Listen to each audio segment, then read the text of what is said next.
राधे राधे दोस्तों, कैसे हैं आप सब।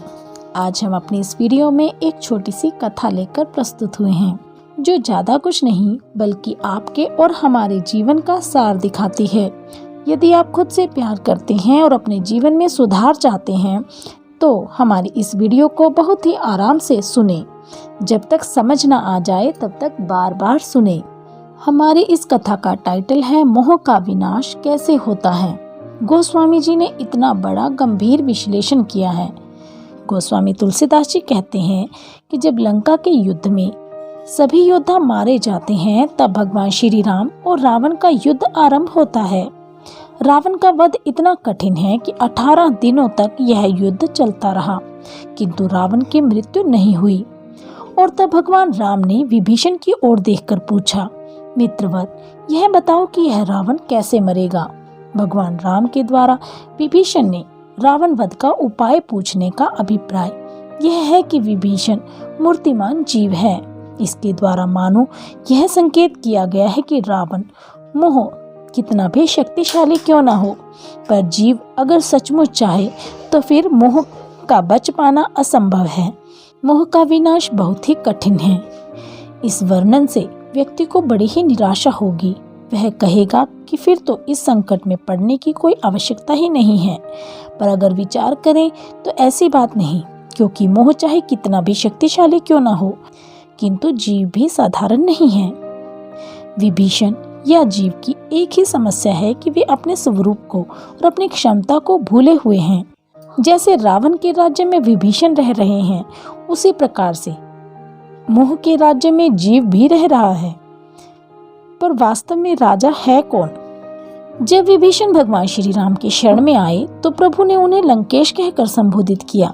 सबको बहुत ही आश्चर्य हुआ कि प्रभु ने विभीषण को लंकेश कहकर क्यों पुकारा, क्योंकि लंका का राजा तो रावण है।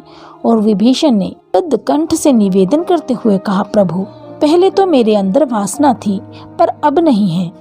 इस पर भगवान श्री रघुवीर ने कहा कि विभीषण, मैंने लंका का राज्य तुम्हें दिया नहीं है, परंतु तुम ही लंका के असली राजा हो और स्वामी हो। इतना होते हुए भी तुम अपने स्वरूप को भूले हुए हो। रामायण में भगवान श्री राम ने कहा कि जब जीव को मेरा दर्शन होता है तो मैं उसे कुछ नहीं देता हूँ।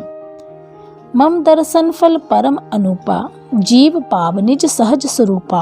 अर्थात जीव मेरे दर्शन से अपने सहज स्वरूप को प्राप्त कर लेता है। आइए इसे हम जीवन में विचार करके देखें कि मोह बड़ा है कि जीव बड़ा है, दुर्गुण शक्तिशाली है कि जीव। लंका में विभीषण को यह भ्रम था कि मैं छोटा हूँ तथा रावण बड़ा है। यही भ्रम हम सबको भी है, किंतु भगवान चाहते हैं कि भाई, शरीर के द्वारा जो क्रियाएं होती हैं, जो दुर्गुण होते हैं, उनके मूल में शक्ति देने वाला जीव ही है। इंद्रियों के द्वारा जो कार्य होता है, अगर इंद्रियों के देवता कोई सहयोग न दें तो इंद्रियां सक्रिय नहीं होंगी, और अगर इंद्रियों के देवता भी सहयोग दें पर जीवन से जीव ही निकल जाए तब तो फिर किसी प्रकार की क्रिया होगी ही नहीं। इसलिए गोस्वामी जी ने कहा कि रावण ने विभीषण को लात मारकर निकाल दिया, और साथ ही यह भी कहा कि मम पुर बसी तपसिन पर प्रीति, सठ मिल जाए तिन ही कहु नीति। वस्तुतः रावण ने ऐसा इसलिए किया क्योंकि रावण को यह भ्रम हो गया कि अगर इसकी सलाह मैंने न मानी होती तो मेरी लंका न जलती। मैं तो हनुमान को मृत्यु दंड दे ही रहा था, उसी ने बीच में टांग अड़ा दी जिससे लंका जल गई। इसकी बुद्धि उल्टी है, और अगर इसे राम के पास भेज दें तो ऐसी ही उल्टी सलाह उन्हें भी देगा और उनका भी सर्वनाश हो जाएगा। इसीलिए इसको यहाँ से भगाओ। और उसने उन्हें निकाल दिया।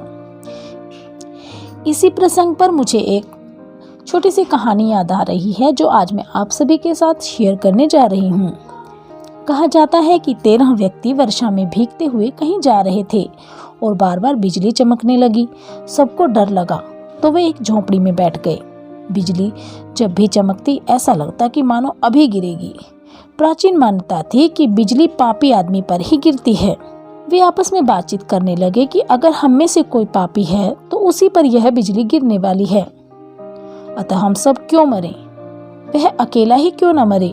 इसीलिए एक एक व्यक्ति बाहर निकल कर जाए और जिससे कि जो वास्तविक पापी है उसी पर बिजली गिरे। उनमें से एक व्यक्ति बाहर निकला और लौटकर आया तो बड़ा ही प्रसन्न था। प्रमाण पत्र मिल गया कि वह पापी नहीं है। इस तरह से सभी 12 व्यक्ति भी बाहर गए और वापस लौट आए। उन सब ने हंसकर 13वें की ओर देखा और अब निश्चित हो गया कि पापी तुम ही हो। वह बेचारा डरता हुआ बाहर गया। उसके बाहर निकलते ही बिजली गिरी, पर उस व्यक्ति पर नहीं बल्कि झोपड़ी पर, जिनमें वे 12 व्यक्ति थे, और सब के सब जल गए। केवल वही एक व्यक्ति बचा था। तब पता चला कि केवल उसी के कारण वे सब बचे हुए थे। ठीक यही स्थिति लंका की भी थी। तुलसीदास जी ने कहा कि रावण ने जो ही विभीषण का परित्याग किया, त्यों ही मानो लंका समाप्त हो गई। क्योंकि लंका में जो कुछ भी था वह जिसके कारण था वे थे विभीषण जी। रावण के कारण कुछ भी नहीं था। और सत्य यह भी है क्योंकि जीवन में जो कुछ भी है वह जीव की देन है। तुलसीदास जी कहते हैं, रावण जब ही विभीषण त्यागा, भयो विभव बिनु तभी अभागा। लंका का सारा वैभव और ऐश्वर्य विभीषण का था, जिनके जाते ही रावण वैभव शून्य हो गया। और अगला वाक्य उन्होंने लिखा कि जो ही विभीषण जी चले, अस कही चला विभीषण जब ही, आयुहीन भय सब तब ही। त्यों ही सबके सब आयुहीन हो गए। इसका तात्पर्य यह है, जब तक बुराइयां उस पर शासन करती रहेगी और जब एक बार दृढ़ता से जीव यह निर्णय करके भगवान की शरण में चला जाए कि अब हम बुराइयों का साथ नहीं करेंगे, तो निश्चित रूप से उसे बुराइयों से छुटकारा मिल जाएगा। राम विभीषण से पूछते हैं कि रावण कैसे मरेगा।